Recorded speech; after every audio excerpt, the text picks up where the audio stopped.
So we have more cope, more excuses from the Dagestani fan base because Ank's got a broken rib. Now in this video I'm going to break down other fighters that have gone into championship matchups with injuries, some worse than a broken rib, and have still won the fight. But before we get into that, I want to address the video that came out of Ankalaev. Okay, getting his ribs checked out. Okay, number one, a woman touching you, Ankalaev, whilst you're shirtless, that is haram, brother.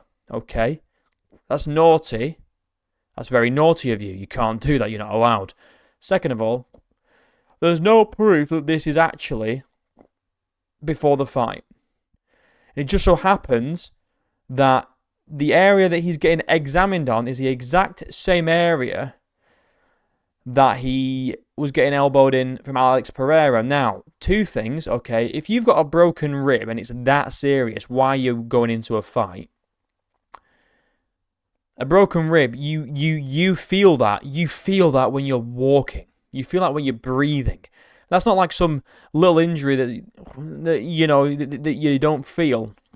Okay. You are going to feel it if it really is broken. Okay, but there is worse injuries to have than a broken rib, which we're going to get into. But a broken rib is still pretty bad, even if, let's just say that it was broken. Right.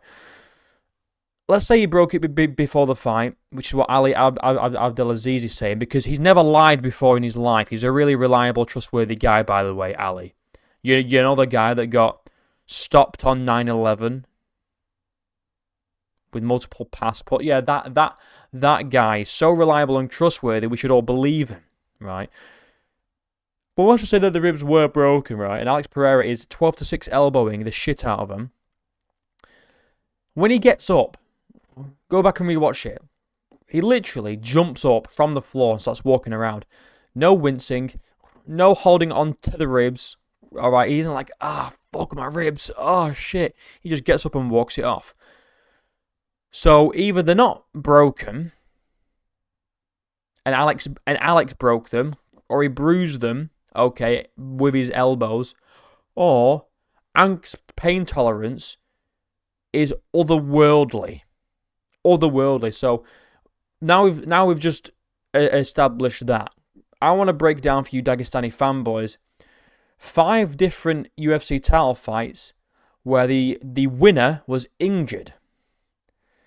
Because they're acting like this is the first fighter in UFC history to ever fight injured. Well, the fight doesn't count because he's injured, because he proved it with a video of him laying down getting his ribs rubbed by some fucking woman. Because that proves everything. No x-rays. No dated x-rays. If you got a broken rib, you'd have got that shit x-rayed to prove it for a start. And that x-ray would have a date on it. A timestamp and a date. So release those and then maybe we'll believe you. Alright, well let's just go in with it saying that it was broken. That's fine. We're going to go into a few different fighters that have fought with injuries and won.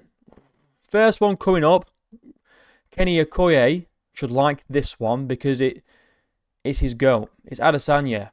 Adesanya tore his MCL 2 weeks prior to this fight. You know the guy that Ankalaev couldn't beat with a broken rib? This guy tore his MCL during training. There's a video of it. There's a video of it happening. Of him sparring and he's rolling around doing whatever and his fucking knee pops and he's like, you can see he's visibly in pain. Confirmed that he tore his MCL and he sleeps Pereira out cold. Sleeps him out fucking cold. This guy down here, alright, couldn't beat this guy with a torn MCL. But this guy with a broken rib, okay, couldn't do anything. Couldn't do anything. I would argue a torn MCL is probably a lot more, what's the word? It's probably more serious. It's definitely harder to recover from. and it's probably more compromising than a broken rib, a torn MCL. And Adesanya slept him. He slept the guy to get his title back. Now you can say, this is Alex, weight draining himself, whatever, blah, blah, blah. But the reality is, this guy, Adesanya, was injured coming into this fight. Very serious injury, right? And he slept the guy out cold to win the belt. Wow, a fighter fought injured? Who'd have thought? And I just want to bring up as well, Ankalaev tweeted after the first fight, because Pereira was saying that he had norovirus, this and that. He tweeted out saying, listen, no one's 100% during a fight. No one's 100% during a fight. Basically saying that the excuse isn't valid because no one's ever fully healthy. But now they're trying to use this as an excuse. It's hilarious. And so are all the Daggy fanboys. Alright? But they only do it when they lose. No one cares if you're injured when you win. Alright? No one gives a shit. But when you lose, that's a different thing. Next one. Francis Ngannou tore his MCL and injured his ACL. And he beat Cyril Gane. This guy? The next big thing at heavyweight. Francis Ngannou tore his MCL, injured his ACL, and beat him via decision. Now you can say, I thought Gane won, I thought this, I thought that, but let's just say that Gane won this fight, okay? Whatever. Francis lasted 5 rounds with the next big thing at heavyweight with a torn MCL and an injured ACL. This is a lot more compromising than a broken rib. And this guy got flattened in 1 minute 20 flat. Torn MCL, injured ACL. Did he complain? Did he fuck? And let's just say that this rib was broken and it's so compromising. It's so bad. Pull out. If your rib is that injured, you can pull out of the fight. Yeah, people might say, oh, he's a pussy, he's ducking, blah, blah, blah. But is it worth trying to prove the haters wrong if you've got a broken rib? I'd probably say no. If I had a broken rib and it was that bad, really compromising, and I was in a title fight, my first ever title defense, I'd say, no, I'm not doing this. I'll do it next year. I'll do it when I'm recovered. All right? This means the world to me. I don't want to lose my belt if I risk going into a fight with a broken rib. That's what I'd say. Torn MCL, injured ACL, defended his belt against the next big thing. Next one. This one's crazy. So Merab sliced open his shin, which I spelt stitches wrong. Fucking retard. He sliced open his shin, which needed 27 stitches. It then reopened, got infected with staph infection. He also had back problems and a broken toe, and he took this fight on 6 weeks' notice. I'm going to read through all those things again. Sliced open his knee, needed 27 stitches. It fucking reopened, got infected with staph. He had back problems and a broken toe, and on 6 weeks' notice. And he beat Umar convincingly. Lost the first 2. But what was the narrative coming out of this? Well, Umar broke his hand. That's why he lost. Umar broke his hand. Infected shin. 27 stitches. Back problems, broken toe. 6 weeks' notice. And I know it was 6 weeks' notice for Umar, but I'm just saying, guys. Every Dagestani glazer was like, well, Umar had a broken hand. That's why he lost the fight.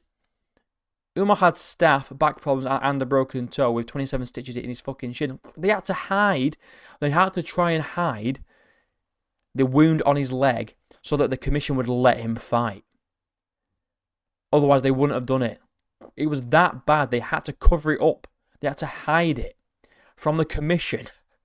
That's how bad it was. And people are like, oh, well, Ankalaev with a broken rib. That's why he lost, guys. Forget Merab with staph, 27 stitches, back problems, broken toe, 6 weeks' notice. Oh, no, Ankalaev, what's that? He had fucking 6 months to prepare for Pereira. He got a little broken rib, supposedly. before the fight. And people are like, well, he provided proof. This video's not proof. Where's the x-ray? Where's the date? Where's the medical records? Where's the date and time? If they can produce a document, an x-ray, anything from a doctor, from the medical staff at the UFC or whoever, that gives a date and a time of the broken rib, then we can say, okay, he had a broken rib, but we don't even know. We don't even know. But again, we're going into this video like he did have one. I'm just comparing. I would much rather have a broken rib than all of these issues and 6 weeks notice for Merab to beat Umar 3-2. And by the way, he was down 2 rounds. Down 2 rounds, won the last 3 with all these fucking issues. Again, Ankalaev's not the first fighter to fight injured, and he's also not the first champion to go into a fight injured. These are all recent. These are all very fucking recent. Islam Makhachev, another Dagestani, had staph infection and he won. He had staph infection and he won against Dustin Poirier. So Kenny, Joey using this, broken ribs. He had a staph infection. He was on antibiotics. Everyone knows antibiotics drain your energy like fuck. And he had an infection. And he still beat Dustin Poirier via submission. And he's one of your boys. And I like Islam. I'm not trying to diss him by saying he's one of your boys. I'm just trying to say it's different when they win. It's different when they win. I don't want people to say, well, you were probably making excuses for Alex Pereira. You can go back and watch my video after that first fight. I said Alex didn't do enough. He was too hesitant and Ankalaev did more. Did I shit on the stalling of the grappling in round 4? Yeah, I did. Because I didn't like it. I thought it was just a way to win a round and stall the fight. I called him out for that. But ultimately, I said Ankalaev did more. Pereira didn't do enough. I didn't excuse it with the injuries or the illnesses or anything like that. I didn't say anything like that. A loss is a loss. If you go in injured, that's on you. If you don't want to fight injured, pull out. Simple as. If you don't want to go in injured, then don't fight. If you go in injured, that's on you. And Islam had a staph infection. He confirmed it after the fight. Okay, and it was a great win from it. It was a great win from Islam. Really impressive win. He had a staph infection. He still won the fight. And then we come on to the boy. Now, I know this isn't a serious one, but yeah, going into the Yuri fight, he had a broken toe. He broke his toe during the Khalil fight, and he was still dealing with the injury on this 303, because this was a short notice fight. Alex wasn't even supposed to be fighting on this card, and he came into it and he broke his toe again in this fight because he was already, he was recovering from it previously. I also just want to say, Yuri was coming back off of a brutal shoulder injury. Yuri's my guy. Yuri's my favorite fighter. I'm the Yuri Glazer. Did I say after this fight, Yuri only lost because he's coming back off a shoulder injury? He was rushed back after having a shoulder injury. No. I said, Pereira beat him. Fair and square. Okay. Was the shoulder compromising to Yuri? Was the shoulder injury, recovery, compromising to Yuri? Maybe. Maybe.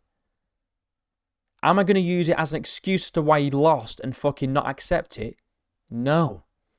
Because you go in there, you know how healthy you are or how unhealthy you are. That's on you. But the point of this video is, Alex was injured. Islam was not injured, but he had an infection. Moab was injured and had an infection. Francis was injured. Adesanya was injured. Ank was injured. We can't just put losses down to injury because there's more to it. Because people have fought injured and won. So it's not just down to the injury. There's multiple factors involved. I think he couldn't handle the aggression of Alex. He didn't expect it. He expected Alex to be hesitant like the last fight. And Ankalaev said he's 100% and he feels great going into this fight. And I know they're all going to say that, but Come on now. Let's not do this. Well, Alex only won because Ankalaev's injured. No. Many champions and challengers have fought injured. And they've won. So enough. Just accept the loss and fucking move on, you bunch of crybaby bums. Like and subscribe. My links are down below. Become a member. Join the Discord. And until next time, I'll see you in a bit.